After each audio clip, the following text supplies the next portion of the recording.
Bismillahirrahmanirrahim. Assalamualaikum warahmatullahi wabarakatuh. Alhamdulillahi ala ihsani wa syukru lahu ala taufiqihi wa amtinani. Asyhadu an la ilaha illallah ta'ziman li sya'nih wa asyhadu anna Muhammadan abduhu wa rasuluh adda'i ila ridwani. Assalatu wassalamu ala sayyidi ummati basyariyah wa bifadlatin khuluqiyah wa mu'allim insaniyah wal munazzim li jami'il alaqat al-ijtimaiyah wa hamili a'dhama risalati uluhiyah sayyidina Muhammad sallallahu alaihi wasallam wa huwa khairul bashar man ja'a bidinil aghar wa tabatid dunya bihi wa jamaluhu fawqal qamar wa ala alihi al-akhyar wa ashabihil mukhtar amma ba'du. Baik, mari kita ucapkan bismillah sebagai awal dari hari-hari yang akan kita jalani, yang mana mudah-mudahan hari kita itu menjadi berkah, dan apabila kita menyatukan atau kita ini mengikatkan Allah dalam setiap dalam setiap kegiatan kita, maka insya Allah itu kegiatan akan menjadi berkah dan akan menjadi pahala. Amin ya Allah ya Rabbal alamin. Lalu salawat dan serta salam kita tidak akan lupa, mari kita tuturkan ke Nabi kita Nabi Muhammad Sallallahu Alaihi Wasallam, yang mana telah membawa umat manusia dari zaman kegelapan hingga zaman yang terang benderang dengan adanya agama Islam yang seperti ini. Nah, di sini saya izin memperkenalkan dulu. Nama saya Ilhaq Haidarullah, biasa dipanggil Ilhaq. Mahasiswa semester 6 dari jurusan Ilmu Al-Quran dan Tafsir Fakultas Usuluddin Kampus UIN ya, Universitas Islam Negeri Sunan Gunung Jati Bandung. Nah, di sini saya diamanahi untuk membahas sedikit tentang bahwasannya Islam itu rahmatan lil alamin. Secara garis besar, bahwasannya Islam itu diturunkan atau tujuan Nabi diturunkan itu tidak lain dan tidak bukan untuk menyempurnakan akhlak, sebagaimana apa yang dikatakan oleh Nabi atau apa yang dikatakan oleh Allah, apa yang dikatakan oleh Nabi, innama bu'istu liutammima makarimal akhlak. Sungguh aku diutus oleh Allah itu hanya untuk menyempurnakan akhlak yang mulia. Jadi Islam itu turun itu harus sempurna dengan akhlaknya, yang mana ketika telah sempurna kita tidak boleh mengurangi ataupun menambah, sebagaimana yang dijelaskan oleh Allah, al-yauma akmaltu lakum dinakum, bahwasannya pada hari ini telah aku sempurnakan agama kalian. Nah, karena telah sempurna nih, maka tidak boleh ditambah dan dikurangi. Kembali kepada topik, bahwasannya Islam itu adalah rahmatan lil alamin, rahmat untuk segala alam, yang mana panduan atau panutan dari Islam itu tidak lain dan tidak bukan adalah Al-Quran. Nah, Al-Quran itu diturunkan kurang lebih 1500 tahun yang lalu, ya kan, ketika zaman Nabi Muhammad di Arab khususnya ya, yang mana itu sangat sesuai pada abad tersebut, pada zaman tersebut. Nah, apabila kita tarik di zaman sekarang, tentu banyak perubahan.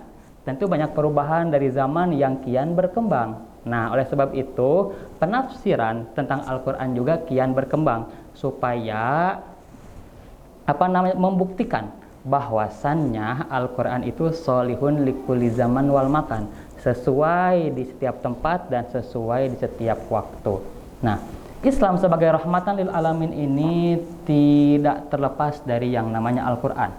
Al-Quran itu mengajarkan beberapa hal atau banyak hal tentang akhlak, yang mana di sana itu untuk menengahi atau bahkan menghindari yang adanya perpecahan atau ya perselisihan. Islam itu tidak suka akan adanya perselisihan atau perpecahan atau peperangan bahkan sekalipun.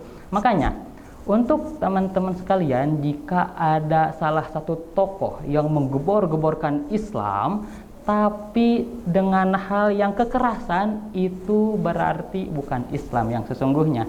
Karena Islam itu memiliki sifat yang lembut dan memiliki sifat yang rahmatan lil alamin. Kita tarik contoh kepada Indonesia. Lil alamin itu segala alam, kita persempit dengan rahmatan lil Indonesia atau untuk Indonesia. Kita pahami bahwasannya di Indonesia ini banyak ormas-ormas atau mungkin banyak golongan-golongan yang mereka itu mengaku bahwa dirinya itu Islam. Banyak sekali golongan-golongan. Nah, tetapi tidak jarang juga setiap golongan tersebut saling berselisih. Ada yang satunya membid'ahkan, ada yang satunya menyalahkan, dan hal yang lain sebagainya. Padahal mereka itu sama-sama Islam. Nah, bagaimana cara kita menyikapi ini dengan masih yang digaris bawahi bahwasannya Islam itu rahmatan lil alamin. Masa sekarang yang berselisih itu sama-sama Islam? Makanya, menurut salah satu ulama, lebih tepatnya itu Al-Ustadz Felix Xiao, dia pernah mengatakan seperti ini. Di zaman sekarang yang dibutuhkan oleh orang Islam itu bukan toleransi antar agama, tapi toleransi interagama. Dengan banyaknya perbedaan dan dengan banyaknya beberapa pendapat yang kadang beberapa orang saling menyalahkan. Terus ada pertanyaan, ini banyak pendapat, banyak golongan, banyak aliran, kira-kira mana yang paling benar? Bisa dibilang selama akidah kita sama, selama Tuhan kita masih satu, selama Nabi kita Nabi Muhammad, selama kitab kita itu adalah Al-Quran tanpa dikurangi dan tanpa ditambahi, itu kita masih bisa dikatakan benar. Maka muncullah satu ungkapan yang menjelaskan bahwa kebenaran di dalam Islam itu tidaklah tunggal. Jadi saya mengambil dari satu kitab yang namanya kitabnya itu adalah Bidayatul Mujtahid yang menjelaskan beberapa mazhab tentang perihal tertentu. Contoh, ada satu hal yang mana hukum bahwasannya sholat itu tidak boleh ada najis di pakaian kita, itu ada yang bilang sah dan ada juga yang bilang tidak sah.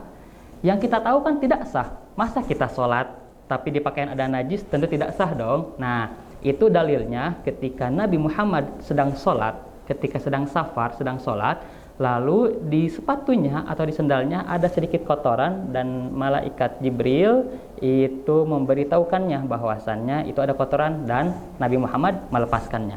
Lalu dalil tentang sholat boleh ada najis di pakaiannya, yaitu ketika Nabi sholat di depan Ka'bah ya di Mekah. Waktu itu Nabi dilempari oleh kotoran-kotoran, tetapi Nabi tidak menghentikan sholatnya. Jadi semua hal pendapat tentang fikih atau cara mengerjakan agama ini itu benar.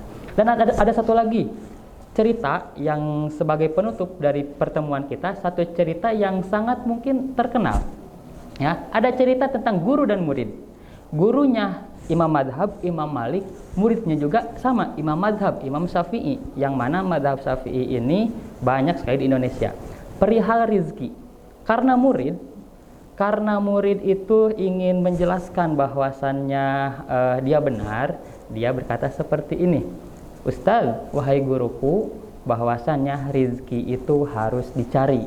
Terus kata Imam Malik, enggak, rizki itu gak usah dicari, rizki itu datang sendiri. Nah, kata gurunya. Terus Imam Syafi'i sebagai murid ingin memantapkan hatinya, menegaskan, saya akan buktikan bahwasannya rizki itu harus dicari. Maka Imam Syafi'i pergi lalu menemukan segoro atau kumpulan orang yang sedang manen anggur. Panenlah anggur, Imam Syafi'i pun membantunya. Setelah beres memanen anggur, Imam Syafi'i dikasih upah. Nah, upahnya itu adalah anggurnya itu sendiri. Nah, di sana Imam Syafi'i semakin kuat pendapatnya bahwasannya, wah bener nih, rezeki itu harus dicari. Maka dia langsung ke gurunya dan bilang ke gurunya, guru, ini bener nih, apa yang saya katakan ini benar, bahwasannya rezeki harus dicari. Saya tadi membantu orang panen anggur, kerja gini-gini, terus dapat rezeki. Terus apa yang dikatakan gurunya? Gurunya bilang, coba sini Syafi'i. Nah, coba saya minta anggurnya. Nah, Imam Maliki pun gurunya meminta anggurnya dan dimakan. Lalu Imam Malik bilang, alhamdulillah ini rezeki datang sendiri. Jadi tidak ada perselisihan. Yang mana dua-duanya benar. Rezeki bisa aja dicari, bisa aja datang sendiri. Dan satu hal yang patut digarisbawahi, bahwasannya kebenaran di dalam Islam itu tidaklah tunggal. Yang salah itu yang menyalahkan. Baik, terima kasih. Mudah-mudahan bermanfaat. Sampai jumpa lagi di pertemuan selanjutnya. Assalamualaikum warahmatullahi wabarakatuh.